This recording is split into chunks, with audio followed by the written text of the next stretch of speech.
So imagine you're just scrolling through your feed right now, and you pause on this beautifully lit, like highly produced video of someone documenting their experience with neurodivergence. Oh, we've all seen those. They're everywhere now. Right. Like maybe they're talking about unmasking their autism. And it feels super raw. It feels incredibly brave. And, it has about 2 million likes. Yep.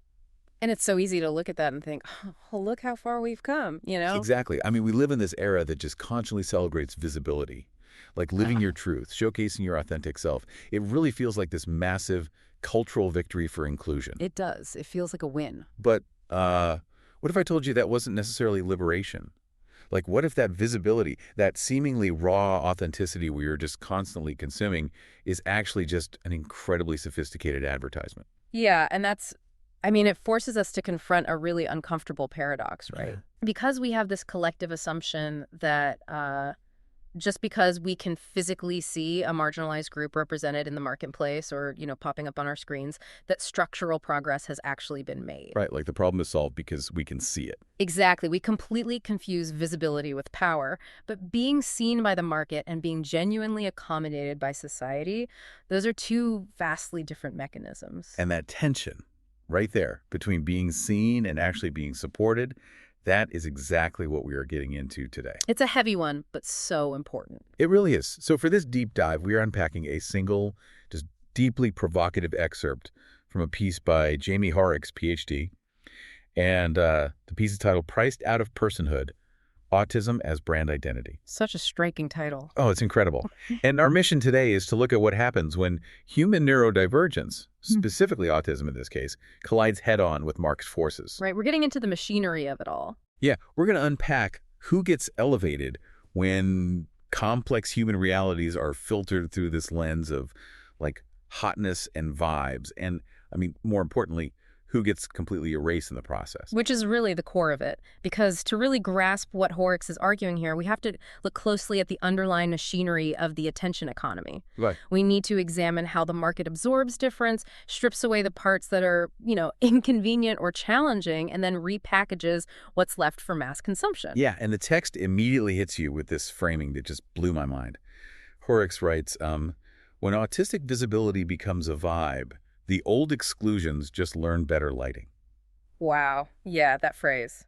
Better lighting. Let's just sit with that idea of better lighting for a second. Yeah. Because it implies that the core architecture of the exclusion hasn't moved an inch. Right. It implies a deliberate optical illusion. Hoerricks establishes right out of the gate that the underlying structures of society, the rigid expectations of professionalism, the way we measure human productivity, none of that has actually changed. The environments that actively exclude neurodivergent people are still exactly the same. Exactly. The market hasn't dismantled the walls. It just hung some trendy string lights and put a nice filter over them. The text is pretty ruthless about the motivation behind this, too. Oh, completely. It explicitly states that the market's recent flirtation with autistic visibility, it isn't happening because society suddenly became brave or moral. No, not at all. It's happening because the market realized that some forms of difference can be made aesthetically profitable. And they can do that without the market having to surrender anything structural.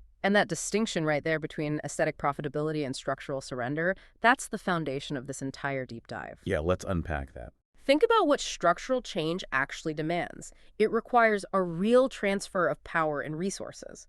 If a corporation, for example, is going to structurally accommodate neurodivergence, they have to rethink their entire operational model. Right. It's not just a diversity seminar. No. Yeah. They might have to abandon standardized 40-hour work weeks. They'd have to change how meetings are conducted, alter their sensory environments. Which is huge. Yeah.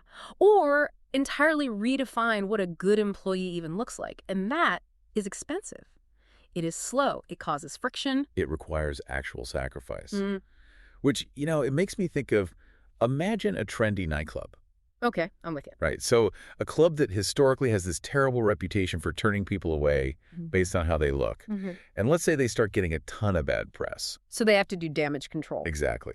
So management announces this grand open door policy. They remodel the entrance. They put up neon signs about inclusivity. And they start letting in a few people who look, a little alternative. A little different. They take photos of these new patrons, put them all over their social media. Look how diverse we are. Right, the better lighting. Yes. But if you watch the door closely, the bouncer is still there. He hasn't left. He's just working with a new checklist. Ah, I see where you're going. He's only letting in the people whose difference happens to fit a very specific, fashionable, highly marketable aesthetic. The fundamental exclusion is completely intact. It just looks cooler now. That is, well, the nightclub analogy works perfectly. But if we follow Hoerricks' logic, it's actually even a bit more insidious than that. Really? How so? It's more like the nightclub is letting those alternative people in, but only so they can be photographed to sell VIP tables to the mainstream crowd. Oh, wow. Okay, yeah. Right. The market hasn't changed its business model to serve neurodivergent people. It has turned a sanitized version of neurodivergence into a product to sell to everyone else. That is so dark. But it makes perfect sense. The aesthetic profitability basically co-ops the look of progress. It allows society to just pat itself on the back for being inclusive, all without doing any of the hard structural work of actual accommodation. So if the bouncer is still standing at the door of society, operating on behalf of the market, who is he actually letting in? That's the million-dollar question. Because Hoerricks makes it very clear that this new frame of visibility is not some open invitation to every autistic person. It's highly selective. We have to look at the exact criteria the market uses to make that selection, because algorithms and market forces, they don't care about diagnostic realities. No, of course not. They care about user retention and engagement. That's it. And the text gives us the specific checklist the market demands.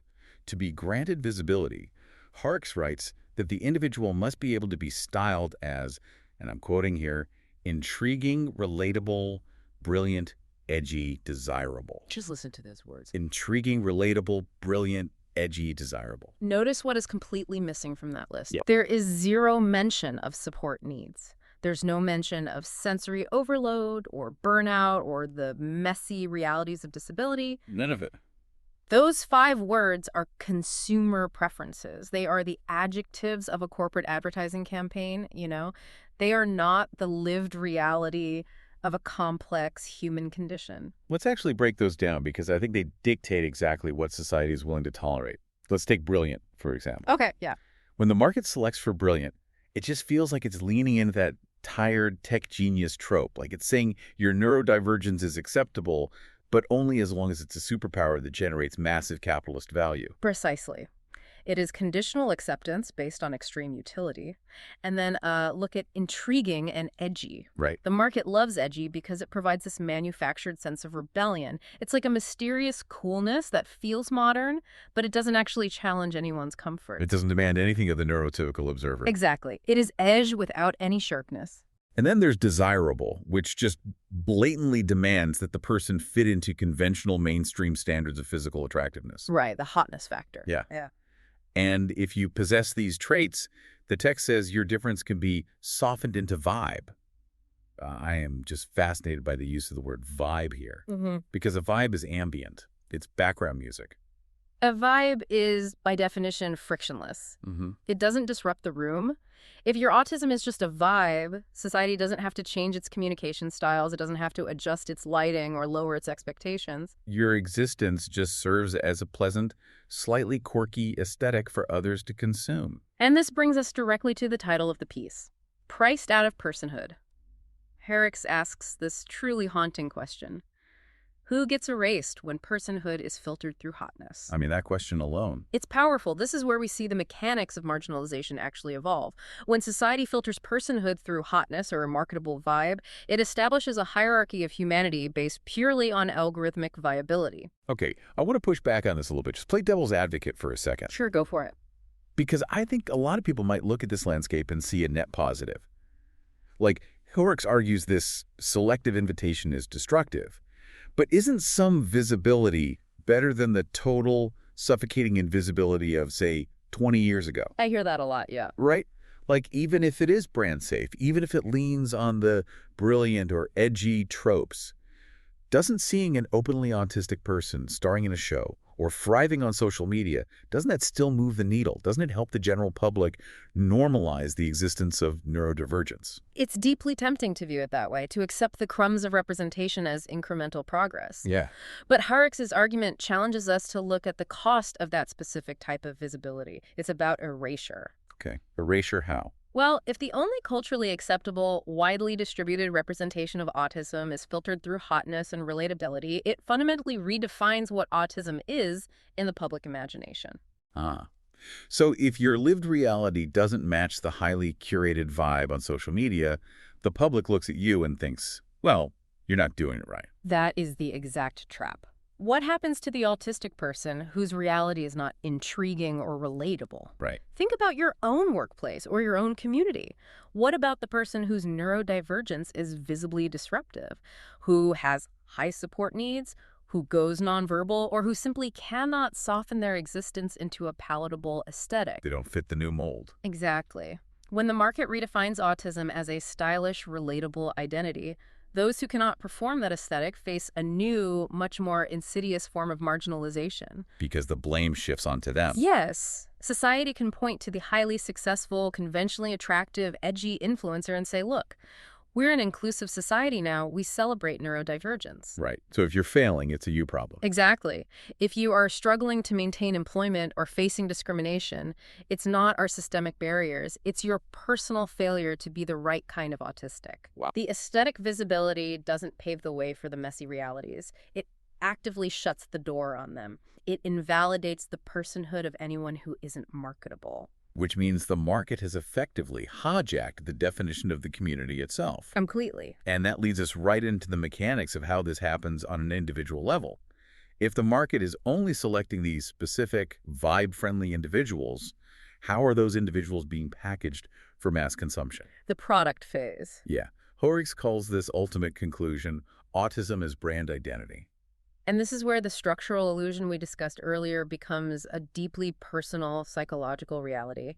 Hoerricks is mapping out the exact point of conversion where human identity is flattened into a commodity.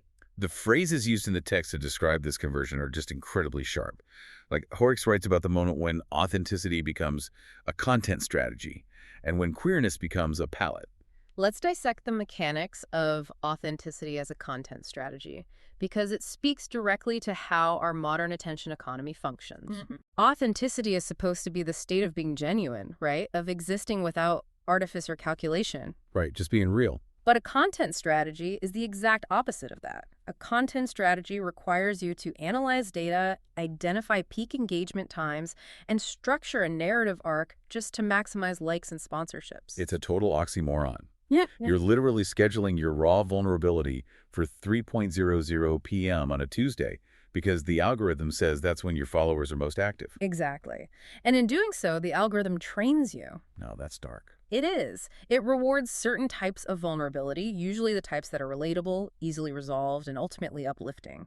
And it punishes or suppresses trauma that is too dark, too complex, or too uncomfortable. So the marginalized individual just learns to package their struggles into these bite-sized, easily digestible pieces of content. Because your genuine lived experience is only valuable to the market if it can be fed into that machine. Which ties perfectly into the idea of queerness as a palette. Like a palette is just a selection of colors you use to paint a room or design a graphic. Yeah, it's decorative. Right. Hoerricks is saying the market takes a complex, historical, deeply personal identity, something people have literally fought and died for, and reduces it to a flavor profile. It's just a demographic tag you slap on a brand to give it some contemporary flavor. It flattens a three-dimensional human experience into a two-dimensional marketing asset. And this brings us to what I think is really the most profound and honestly heartbreaking paradox in the entire piece. The unmasking part? Yes. Hoerricks ends by describing the moment when unmasking becomes performance. And for anyone not steeped in the terminology, unmasking in the neurodivergent community refers to dropping the societal facades. Right, the forced eye contact, the suppressed stimming. Exactly, the heavy armor you've had to wear just to survive in a neurotypical world. Unmasking is supposed to be the most vulnerable, anti-performative thing a person can do. Absolutely. But if unmasking becomes a content strategy, doesn't that inherently mean the market has just forced them to put on a brand new mask? That is the tragic core of Hoerricks' thesis. Yeah. When the act of dropping your mask is filtered through the machinery of marketable aesthetics, the vulnerability itself is corrupted. The new mask is literally constructed out of your own authenticity. Because you're acutely aware of the audience. You aren't just unmasking, you are performing realness. Think about the psychological toll of I that. can't even imagine. If you're an individual trying to survive in this economy and you realize that your unmasking can generate income or social capital, Hmm. but only if it remains intriguing and relatable, You start self-editing your own liberation. yes. You make sure the Uh-huh. lighting is good before you share a sensory meltdown. You ensure your narrative has a satisfying conclusion so the audience doesn't feel alienated. It's wild. You are executing a highly sophisticated performance of unmasking. The market has taken the ultimate tool of personal liberation and turned it into just another requirement for entry. The bouncer at the club isn't just telling you what to wear anymore. He's telling you exactly how to cry, how to struggle, and how to heal, all so it looks good on the promotional flyer. And if you don't perform your unmasking correctly, the market withdraws its attention, which in today's economy often means withdrawing financial survival. Right. It is a brilliant, terrifying mechanism of control that's completely disguised as empowerment. Wow. We have covered massive ground here today. Let's just trace the arc of what Hoerricks has laid out for us. Let's do it. We started with the illusion of progress, the realization that despite the massive explosion of neurodivergent visibility, society hasn't actually surrendered any structural power. Nope. It hasn't changed the workplace. It hasn't changed the infrastructure. The old exclusions just learned better lighting. And from there, we looked at how that lighting acts as a filter, the selective invitation. Right. The market demands that neurodivergence be softened into a relatable, edgy, brilliant vibe, and we saw how that hotness filter actively erases anyone whose reality is too messy or requires actual support. And finally, we unpacked the personal cost of that system, Right. the commodification of identity itself. The exact moment when your personhood is reduced to a brand, your history is reduced to a color palette. And the very act of trying to be your authentic, unmasked self is hijacked into a calculated performance for an audience. The central lesson Hoerricks is imparting is that true complex personhood simply cannot survive when it is reduced to a brand-safe vibe. It just can't. Allowing the market to dictate the terms of human visibility doesn't create a more inclusive world. It merely builds a more sophisticated, aesthetically pleasing mechanism for marginalization. It's incredibly heavy, but it completely changes how you look at the media we consume every single day. It demands that we become critical consumers of authenticity. And that leaves us with one final, unavoidable thought. If we accept Hoerricks' premise that the market is currently propping up autism as this highly curated, trendy brand identity, we have to ask what happens when the market's attention inevitably shifts. Because trends die. Exactly. Algorithms change. What happens to the cultural understanding of neurodivergence when the market decides that autism is simply no longer the vibe? Oh, wow. Right? When the aesthetic profitability dries up and the lighting changes again, where does that leave the people whose actual everyday lives were just used as a passing aesthetic trend? When the club decides it needs a new demographic, who gets thrown back out into the cold? Exactly. So keep that in mind the next time you see a perfectly curated moment of raw authenticity cross your feed. Look past the subject, look at the lighting, and ask yourself who is priced out of the frame. Thank you for joining us on this deep dive. We'll see you next time.